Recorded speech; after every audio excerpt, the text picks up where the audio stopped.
Hello. Today I have another kind of video about my movie collection, but it's a bit different. So for Pride Month I wanted to share some of the lgbtq films in my collection.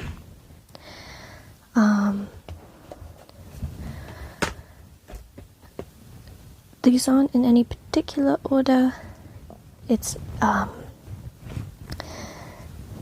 kind of just in the stack that I have.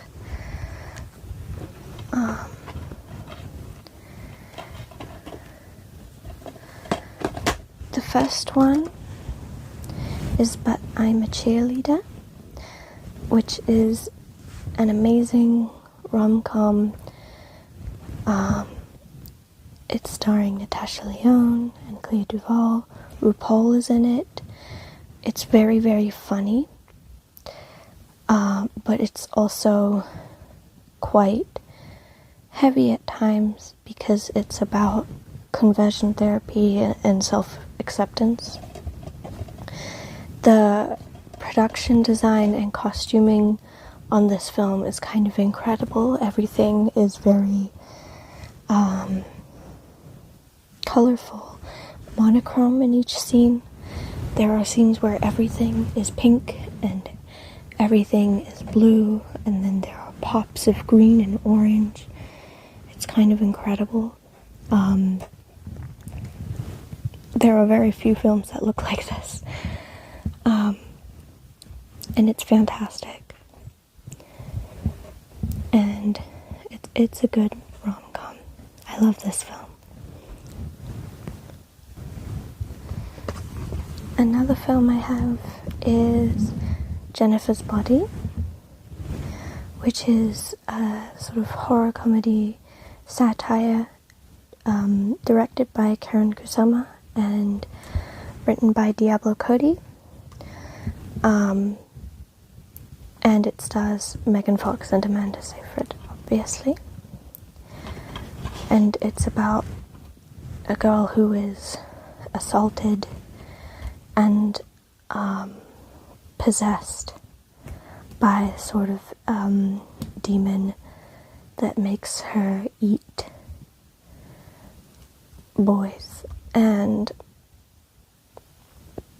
there is a sort of friendship that turns into romance between the two main characters. It's that sort of relationship that a lot of queer women have growing up, where you're kind of in love with your friend and there's like no boundaries and things are kind of toxic, and it's very messy,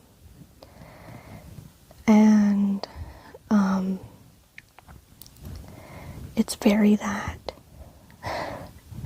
It kind of gets it exactly, because there's this sort of like, there's the friendship, but it's also competitive, but it's also like there's definitely sexual attraction between them, and they're kind of in love with each other, and it's really hard, and it all ends in disaster.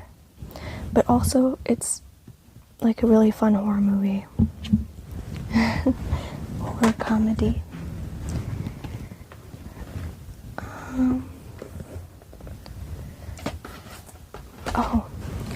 This is Bound from 1996, which is directed by the Wachowski sisters, and stars Gina Gershon and Jennifer Tilly. It is an erotic crime thriller about these two women meeting, and they're instantly attracted to each other, and there's like a scheme, there's money, there's murder, and It's really, really crazy. It's really awesome. And this was directed by the Wachowski sisters before they came out as trans.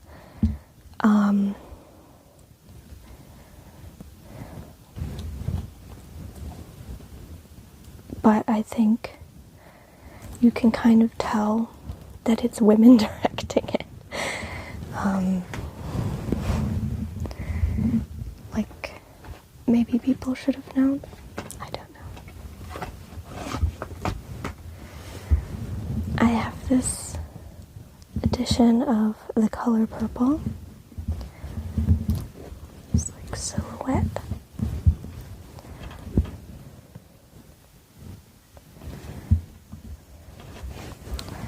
The Color Purple has a lesbian romance in it, and it's an older, very classic film, and kind of a foundational text.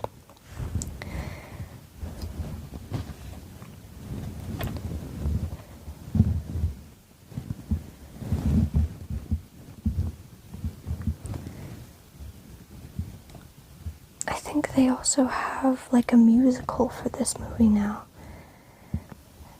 A musical film, and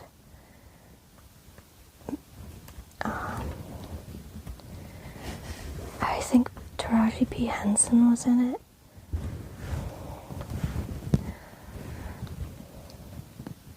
Yeah, wow.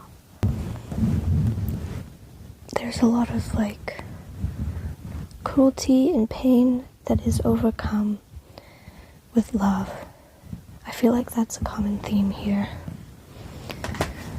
Because I also have this brand new movie, which is also about, overcoming like abuse and pain and cruelty, and finding like self-actualization, and making something with your life. This one is about a bisexual woman instead of a lesbian this time. It's based on a memoir of a bisexual woman, and it's Kristen Stewart's debut. And I found this one very powerful as well.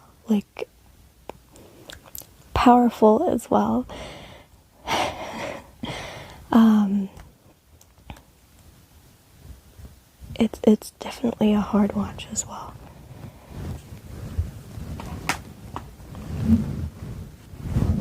A very hard turn. The Chucky collection. Specifically though, Seed of Chucky. Though Bride of Chucky introduces Tiffany, who is bisexual, and we do see that at the end of Cult of Chucky. Seed of Chucky, with the introduction of Glenn and Glenda, is a very, very interesting film. It is very like campy, cult classic. John Waters is in it. Like, it's so crazy. It's very like meta comedy. And also it tackles Glenn and Glenda's gender in a very interesting way for the 2000s. A lot kinder than a lot of other media from that era, which was quite transphobic. And you also see it come back in, not included in this, but in the TV show. Chucky talks about having a gender fluid child, and Glenn and Glenda come back in, is it the second or third season? One of those. And they handle their gender and everything quite well. The Chucky franchise was also created and continues to be like spearheaded and directed by Don Mancini, who is a gay man. Also, the protagonist of the Chucky TV show is gay as well. And so a lot of his story focuses on his struggle with finding acceptance and being allowed to exist. And I think it's a very interesting arc that this really strange horror comedy about consumerism became like a very, very queer cult classic, but it was already there from the beginning in many ways. So that's why I'm showing you Chucky. This is a bit different because it is not a narrative film, it is a documentary. It is about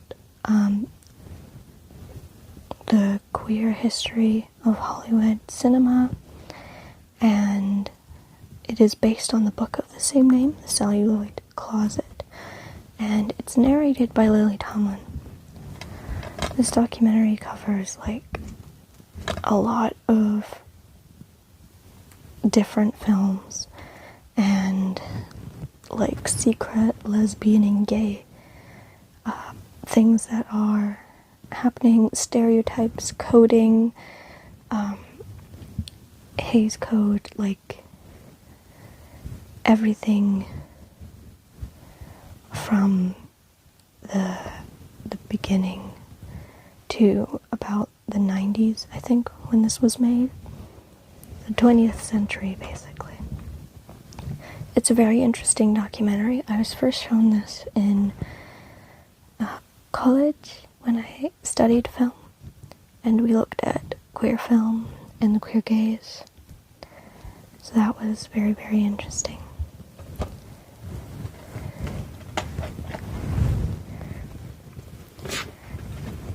This next film is one that goes in and out of my 4 favorites, like, all the time, because it's hard to pick just 4. This is Celine Sciamma's Portrait of a Lady on Fire. It is a French film. It is so, so stunning and beautiful. I love it so much. It is so, like, thoroughly about the female gaze as well, and about what your subjects are looking at when you're looking at them.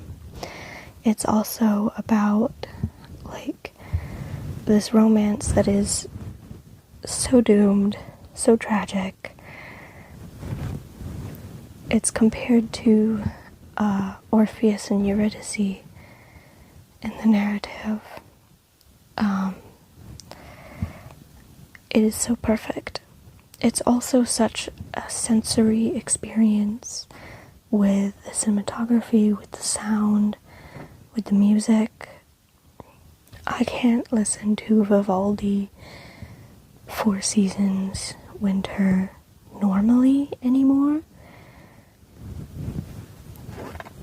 This film is such a masterpiece in my opinion, and like there's nothing like this.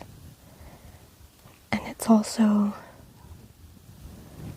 there's like no men in it. It's all about the women and their perspectives. It's such a perfect film.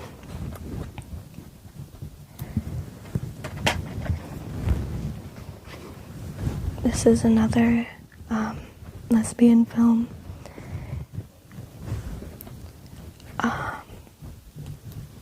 It's about a scholar that lives in the south of England, played by Gemma Atherton, and it goes between her during World War II and her in her youth back in the 20s. So it is a period piece as well, but of a different era. And so it in the World War II era, she's like considered a strange witch by the town, and in the 1920s you see her have this beautiful romance with Gugum Bathoral, and it is so beautiful. It's a sweet little film. I really like it.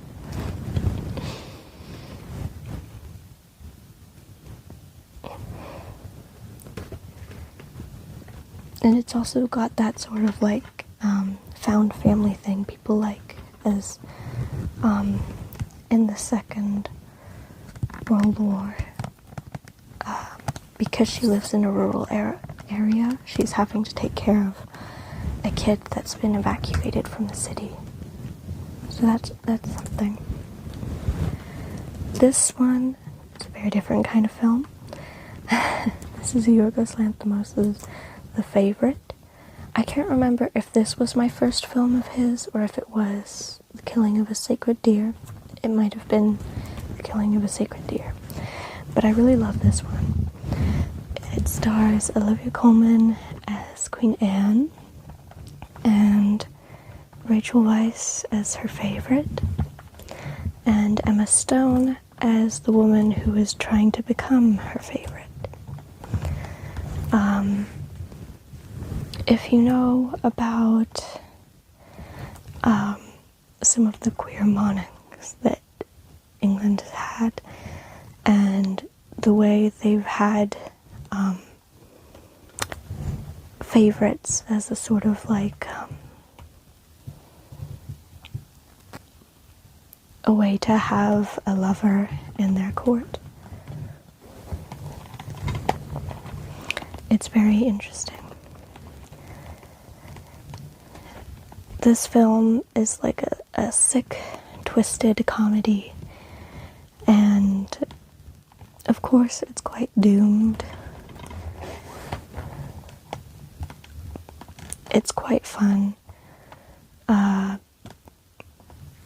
These evil gay people are fighting each other. Fighting over the queen. Which is quite fun. I really like this one. This is Everything Everywhere All at Once by the Daniels. This is like a German version. This is a queer film that won big at the Oscars. It is primarily about the mother's journey and fighting to accept her daughter and to make her daughter feel seen and to connect with her. And her daughter is a lesbian. And I think everybody knows this movie. It's like a very fantastical science fiction action. There's like different romance things happening. There's a lot. It's a very special film. And Stephanie Hsu was robbed for that Best Supporting Actress Oscar. this film it's called Pride. It's from 2014, and it is about the LGSM movement during Thatcher's Britain, where a bunch of gays and lesbians realized that Thatcher was coming after not just them, but also the working class mining communities, and they decided to help them and raise money for them and create this solidarity between the lesbian and gay community of the time and a mining town.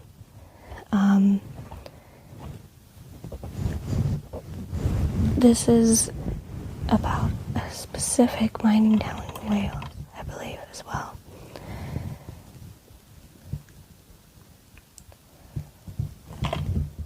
It's a very British film, and it's very special. I like it a lot. It's one of those films that I first saw when I was quite young, and I hadn't seen a lot of queer films. And it's also an interesting piece of history about what happened in this country with the local community here. The next film I have is Mulholland Drive, which is a very, very special film that I watched for the first time maybe this year. So, yes, it was this year. And it has, like, everything I need from a film. It's, like, so perfect to me in terms of, like, its dreaminess, and there's, like, thriller elements, and it's, like, such a fantastic art piece on all fronts. I think it's really a masterpiece. I really love this film. That's why I had to get it on Criterion, like, almost immediately.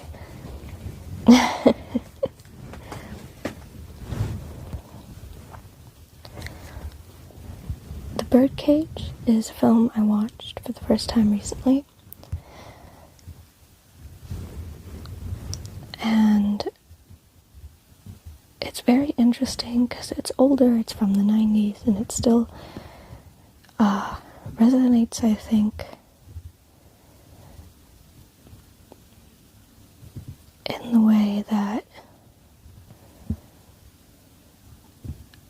politics are quite dire.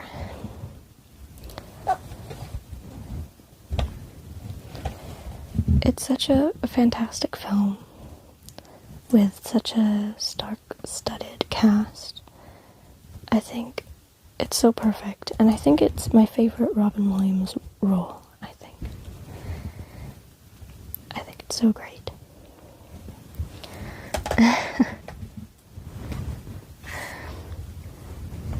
I also have Brokeback Mountain. Everyone knows this film. It's a classic. It's so beautiful. It should have won Best Picture, but it didn't.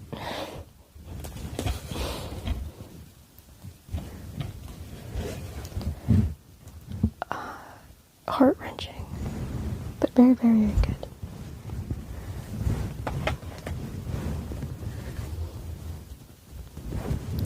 I have a lot of lesbian ones, because I'm a lesbian, so. This is Carol. I got this was probably one of my first, like, lesbian movies that I owned. I think this was quite old. But I love this movie. I know not everyone does, especially because the ending is kind of open-ended, but I think it's perfect. I think it's such a gorgeous film. I love the films of Todd Haynes that I've seen so far. So this is like such a gorgeous film, beautiful soundtrack, and it really resonated with me when I was young. In 2015, I was maybe like 16 years old, so this was special.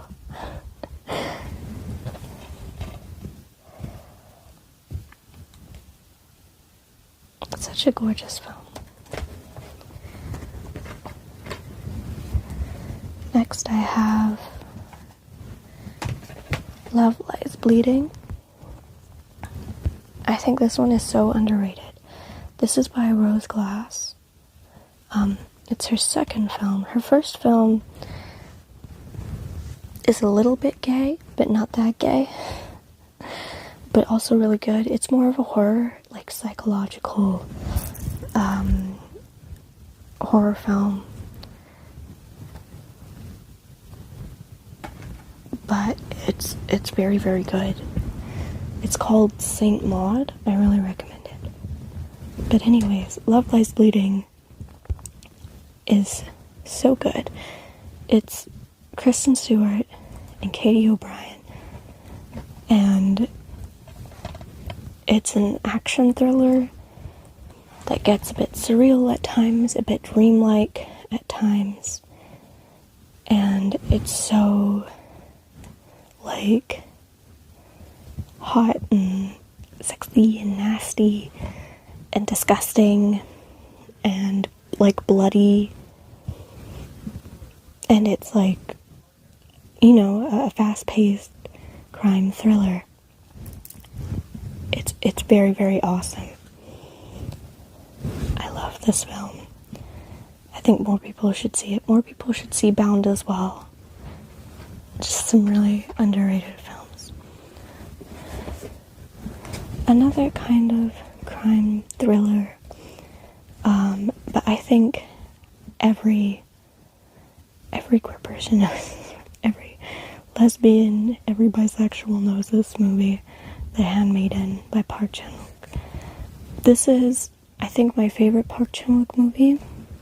I really liked No Other Choice, and some of his other films, but this one's my favorite still.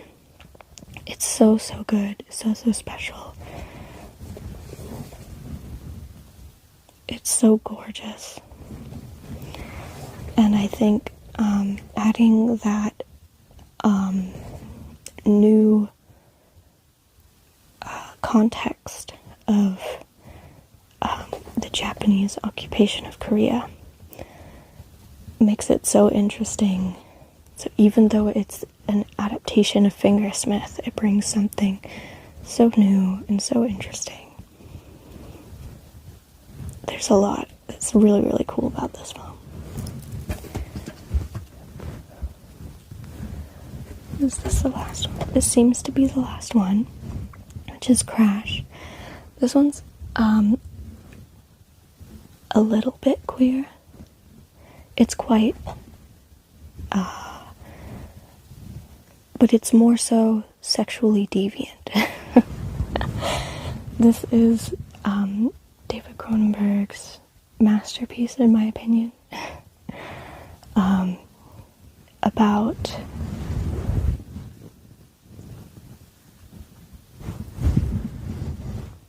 I don't want to be crass, but it's about people who develop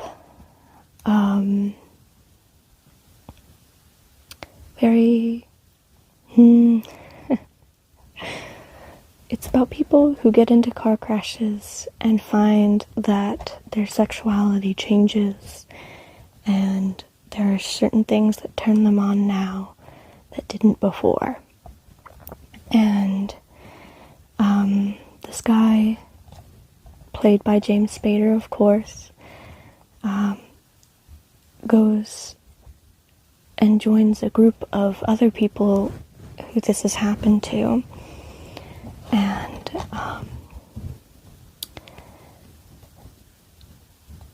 they have a lot of sexual adventures together.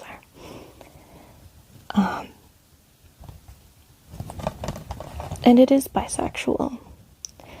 But I think people forget that it's bisexual because it's more shocking that they're having sex in car crashes. So the bisexuality takes a back seat almost.